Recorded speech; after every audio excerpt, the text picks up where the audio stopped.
Vamos agora com um papo sério de Cláudia Brandão. Cláudia Brandão entrevistou a vice-reitora da Universidade Federal do Piauí, Nadir Nogueira, que falou sobre as perspectivas da educação no estado do Piauí e também na Universidade Federal do Piauí. Vamos lá com Cláudia Brandão e papo sério.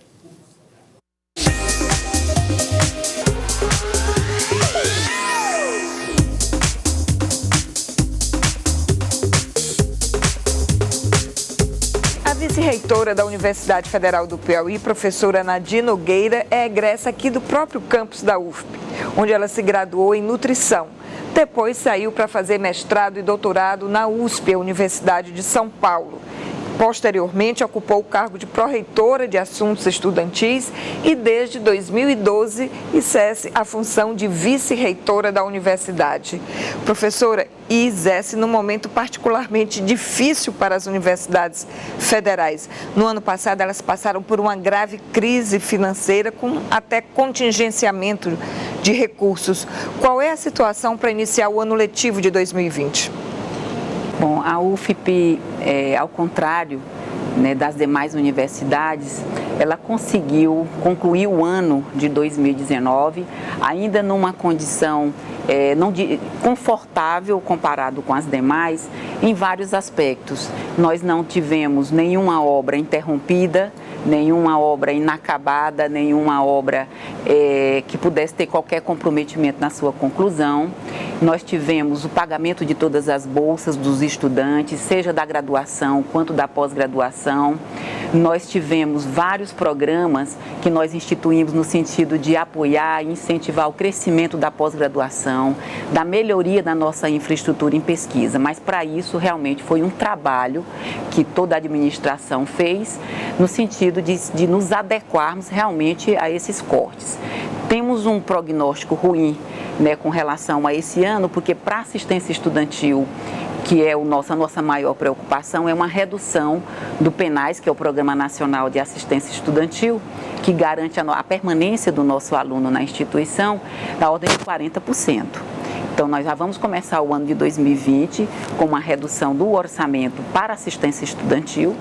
E isso, quando a gente fala em assistência estudantil, nós estamos falando do restaurante universitário, nós estamos falando das residências, das bolsas, da assistência odontológica, psicológica, pedagógica. Então, é uma rede de atenção aos nossos alunos para que eles possam não só ingressar no ensino superior, mas garantir a permanência dele com qualidade. Então, a UFP, esse ano, ela inicia sem dívidas de energia, de água, de internet, que é o que a gente observa na maioria das instituições, mas com um orçamento apertado, e a gente vai começar o ano já trabalhando, já estamos planejando para nos adequarmos dentro desse novo cenário de orçamento. E com relação à pesquisa, recursos assegurados para a pesquisa científica? Tivemos cortes importantes, né? O Brasil inteiro teve cortes.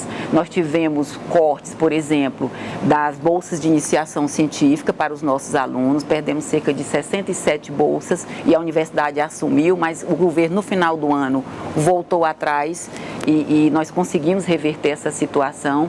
Mas há um comprometimento, sim, porque as pesquisas, as maiores pesquisas que nós realizamos, nós contamos com o apoio de agências de fomento à pesquisa, como o CNPq, a FINEP, né, que nos ajuda na melhoria da infraestrutura em pesquisa. Então, esses editais nós não tivemos. Tivemos universal, mas aí a possibilidade do nosso pesquisador ganhar é menor. Então, são recursos e oportunidades menores para o nosso pesquisador. Uma das saídas apontadas pelo governo federal seria a possibilidade de captação de recursos externos. A UFP já vem se mobilizando nesse sentido? Nós já trabalhamos, Cláudia, nesse sentido, mas nós temos aspectos legais, né, que emperram e que dificultam muito essa interlocução da academia, né, com a iniciativa privada. Tem uma proposta do Futurice, que foi lançado ano passado e está em consulta agora, ele volta com uma versão diferente, que havia a proposição das OS, das organizações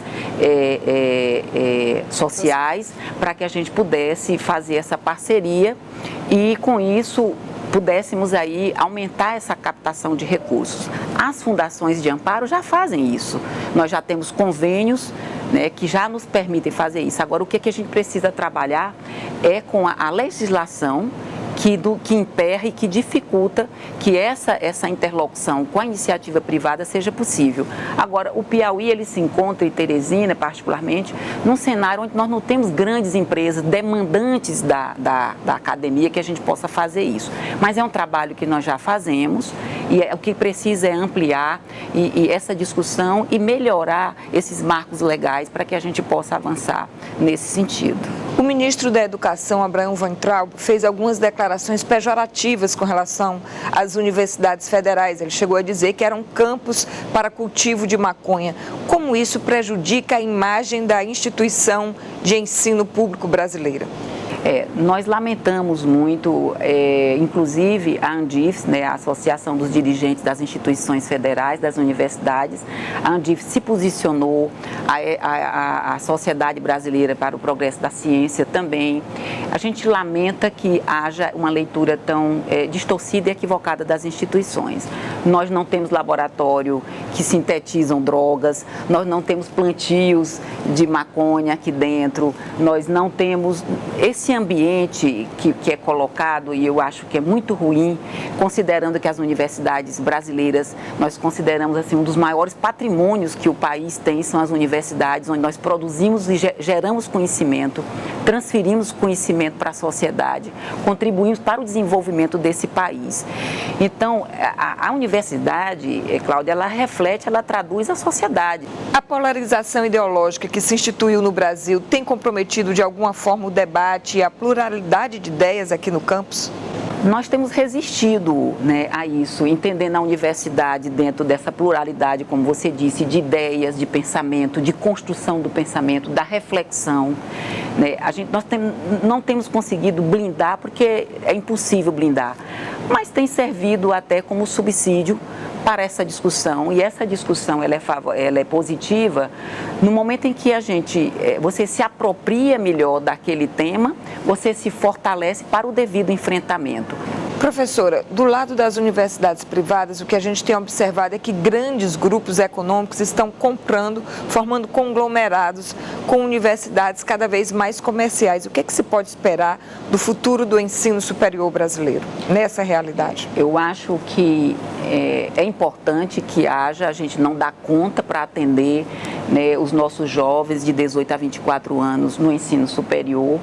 Mas o MEC tem um papel importantíssimo nisso, né? Ou seja, quem autoriza o funcionamento dessas instituições, dessas faculdades, é o MEC, né? E eu acho que esse trabalho vem sendo agora de forma mais incisiva, né? Você pensar que nos últimos anos 500 novos cursos de direito, né, foram abertos, isso é preocupante, mas a OAB, o curso de Direito em particular, né, tem um selo OAB e tem a prova da Ordem dos Advogados, mas nem todo curso tem, né, essa prova para que você chancele realmente aquele profissional.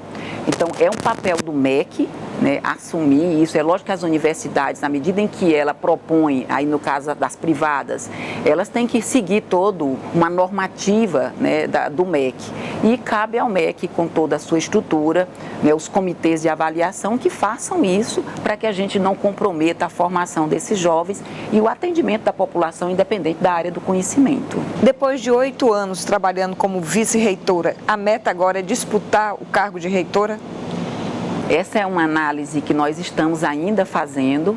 Nós temos a consulta prevista para maio. Nosso mandato, nós concluímos, eu e o professor Arimateia como vice-reitor e o professor Arimateia como reitor, em novembro.